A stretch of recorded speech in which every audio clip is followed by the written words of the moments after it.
చాలామంది ఈరోజు పెద్ద పెద్ద సంఘాలకి వెళ్ళాలని చెప్పేసి ఆలోచన చేస్తూ ఉంటారు. అక్కడ వేల వేల ప్రజలు ఉంటారు కాబట్టి కొన్ని కొన్ని సందర్భాల్లోనైతే కొన్ని సంఘాల్లో లక్షల మంది ప్రజలు ఉంటారు కాబట్టి వాళ్ళు ఏమనుకుంటారంటే అక్కడికి వెళ్తే అంత బాగుంటుందని చెప్పేసి అనుకుంటారు. అక్కడ మంచి మ్యూజిక్ సిస్టమ్, తర్వాత మంచి ఏసీ, దాని తర్వాత మనకి కావాల్సిందంతా కూడా ఉంటుందని చెప్పేసి అనుకుంటూ ఉంటారు. కానీ ఒక ప్రశ్న ఏంటంటే, ఇది మన ఆత్మీయ జీవితానికి మంచిదేనా? మెగా చర్చెస్ అంటాం కదా, పెద్ద పెద్ద సంఘాలకు వెళ్ళడం అనేది మన ఆత్మీయ జీవితానికి మంచిదేనా? అసలు ఇవి వాక్యానుసారమేనా అనేది మనం అడగాల్సిన ఒక ప్రశ్న అండి. ఒక విషయం ఏంటంటే, ఈ పెద్ద పెద్దల చర్చలు పెట్టేసి చాలా సందర్భాల్లోని పాస్టర్లు ప్రజల్ని మోసం చేస్తూ ఉంటున్నారు. ఎందుకు చెప్తా ఉంటున్నానంటే ఈ మాట, వచ్చే ప్రజల గురించి లెక్క అప్పచెప్పవలసిన బాధ్యత ఎవరికి ఉందంటే పాస్టర్కే ఉంది. ఎందుకంటే దేవుని వాక్యం చాలా స్పష్టంగా తెలియజేస్తూ ఉంది. సంఘం గురించి పాస్టర్ లెక్క అప్పచెప్పాలని చెప్పేసి హెబ్రీయులు రాసిన పత్రిక 13వ అధ్యాయం 17వ వచనం 14 నుంచి 17 వచనాలను చెప్తాడు. 1,00,000 మంది ఉంటే ఎవరి గురించి లెక్క చెప్తాడండి? అయితే ఇక్కడ నేను కొన్ని విషయాలు తెలియజేయాలనుకుంటా ఉన్నాను. అసలుకి ఈ యొక్క పెద్ద పెద్ద చర్చిలకి లేకపోతే మెగా చర్చెస్కి వెళ్ళడం ఎందుకు ఉపయోగకరమైంది కాదు, ఎందుకు అది ఒక డేంజర్ అనేది మనం చూద్దాం. ఫస్ట్ విషయం ఏంటంటే, మంద ఎవరో కాపరికి తెలియదు. అంటే 1,00,000 మంది ఉన్నారనుకోండి, ఈ 1,00,000 మందిలోని ఎవరిని గుర్తుపెట్టుకుంటాడండి పాస్టర్? దేవుని వాక్యం ఏం తెలియజేస్తుందంటే, పాస్టర్కి సంఘం ఎవరో తెలియాలి, సంఘంలోని విశ్వాసులు ఎవరో తెలియదు, వారి ఆత్మీయ జీవితాల గురించి తెలియాలి, వారు ఏ పరిస్థితిలో ఉన్నారు అనేది తెలియాలి. కాబట్టి మంద ఎవరో కాపరి తెలియదు కాబట్టి ఇట్లాంటి ప్రదేశాలకు వెళ్ళడం అనేది మన ఆత్మీయ జీవితానికి హానికరం. రెండో విషయం, సంఘ సభ్యులు ఎవరో విశ్వాసులకి తెలియదు. ఇప్పుడు నేను ఈ సంఘానిలో సభ్యుడిని అనుకోండి, 30,000, 40,000, 50,000, 10,000 మంది ఉన్నారనుకోండి, నాతో పాటు నా సంఘములోని ఒకే శరీరంలోని ఉన్న సభ్యులు ఎవరో కూడా నాకు తెలియదు. కానీ దేవుని వాక్యం ఏం చెప్తా ఉందండి?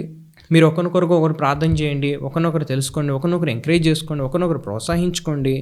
మీ శరీరంలోని ఉన్న ఆ వేరువేరు భాగాలైన విశ్వాసులను, ఎందుకంటే దేవుడు సంఘాన్ని బాడీతో పోల్చాడు కాబట్టి వేరువేరు పార్ట్స్ ఏ విధంగా అయితే శరీరంలో ఉంటాయి, అదేవిధంగా వేరువేరు సభ్యులు ఒక సంఘంగా కూడారు. అట్లాంటప్పుడు మనం విశ్వాసులుగా ఉన్నప్పుడు వేరువేరు విశ్వాసులు అంటే వేరే విశ్వాసులు మనకి తెలియదు. అది కూడా చాలా డేంజర్ అండి. మూడో విషయం ఏంటంటే, అకౌంటబిలిటీ అనేది ఉండదు.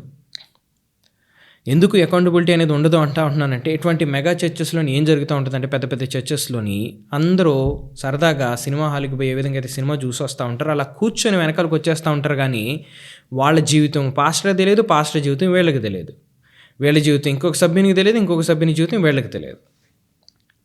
కాబట్టి అకౌంటబిలిటీ అనేది ఉండదు. ఎందుకని మనం పాపంలో పడినప్పుడు కూడా మనం ఎవరు సహాయం చేయరు, మనమే ఒంటరిగా పోరాడుతూ ఉంటాం, లేకపోతే మన పాపంలో పడి ఇంకా కొనసాగుతూనే ఉంటాం. ఎందుకంటే మన జీవితాన్ని గురించి ఎవరికి తెలియదు. మనం పాస్టర్ని కూడా కలవలేము, ఎందుకంటే పాస్టర్ ఈజ్ వెరీ ఆక్యుపైడ్ కదా. పాస్టర్ దగ్గరికి పోవాలన్నా కానీ కొన్ని సందర్భాల్లో 10,000, 20,000, 30,000, 40,000 కూడా కట్టాలి. అది మరి విషాదకరమైన విషయం. నాలుగో విషయం ఏంటంటే, ఎందుకు ఇటువంటి సంఘాలకు వెళ్ళకూడదు అని అంటే, మనం ఆత్మీయ వరాలు వాడలేమండి.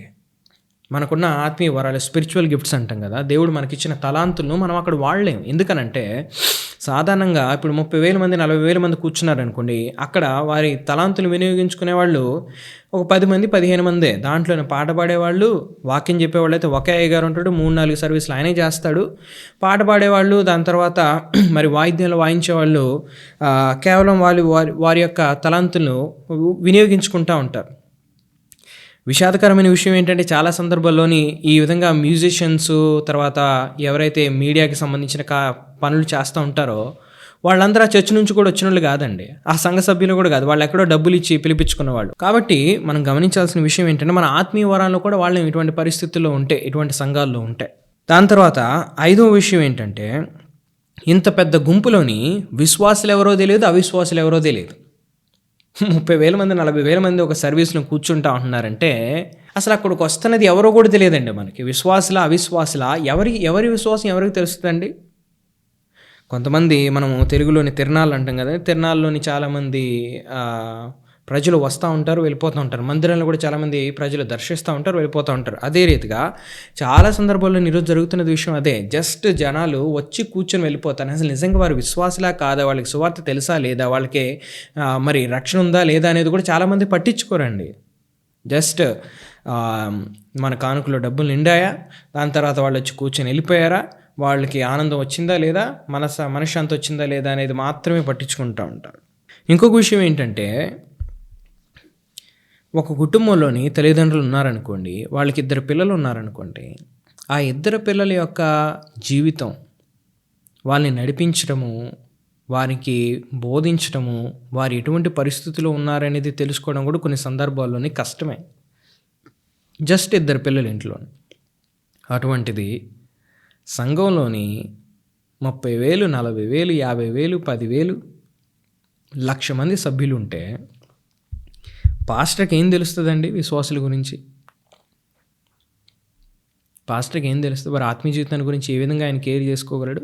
కాబట్టి మనం గమనించాల్సిన విషయం ఏంటంటే, సంఘం ఎంత చిన్నదైతే అంత మంచిదండి. ఇట్లాంటి సంఘాల దగ్గరికి వెళ్తే మనకి అంత ఎమోషనల్గా చాలా బాగుంటుంది, కానీ మనం ఆత్మీయంగా ఎదగడానికి ఏమాత్రం ఉపయోగపడదు. మన జీవితాన్ని ఇతరులకు చెప్పుకోవాలన్నా, మనం రక్షించబడ్డామా లేదని తెలుసుకోవాలన్నా, మన యొక్క ఆత్మీయ జీవితాన్ని గురించి శ్రద్ధ కలిగి ఉండాలన్నా, పాస్టర్ని మనం తెలుసుకోవాలన్నా, మన గురించి పాస్టర్ తెలుసుకోవాలన్నా, మనం పాస్టర్ గురించి తెలుసుకోవాలన్నా, ఇవన్నీ జరగండి మెగా చర్చెస్లోనే. అకౌంటబిలిటీ అనేది ఉండదు, మన ఆత్మీయ వరాలను మనం వాడటం ఉండదు.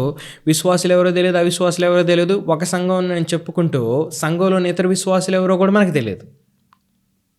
కాబట్టి మనం గమనించాల్సిన విషయం ఏంటంటే, ఇటువంటి సంఘాలకు వెళ్ళటం ఏమాత్రము ఆరోగ్యకరం కాదు. ఇటువంటి సంఘాలకు వెళ్తే నేను ఒక ఉదాహరణ ఇస్తానండి, అది ఎట్లా ఉంటుంది అనేది. మనం స్టేడియంకి వెళ్ళామనుకోండి, క్రికెట్ స్టేడియానికి 11 మంది ఆడుతూ ఉంటారు కదా. మిగతా వాళ్ళందరూ ఏం చేస్తారు, కూర్చొని చూసి ఎంటర్టైన్మెంట్ చేసుకొని పోతూ ఉంటారు. మేబీ మనం అదే పొందుకోవచ్చు అట్లాంటి ప్రదేశాలకి వెళ్ళి. ఆత్మీయంగా మనం ఎదగడము, మన పాపాన్ని చంపడము, దేవుని తెలుసుకోవడము, దేవునిలో ఎదగడము, ఇతర సభ్యులతోని మనము వారిని తెలుసుకుంటూ వారికి సహాయం చేయడము, ఆత్మీయ జీవితాలు ఎదగడానికి. దాని తర్వాత కౌన్సిలింగ్ అవసరమైతే కౌన్సిలింగ్ పొందుకోవడము, ఇట్లాంటి ఏమీ జరగవండి.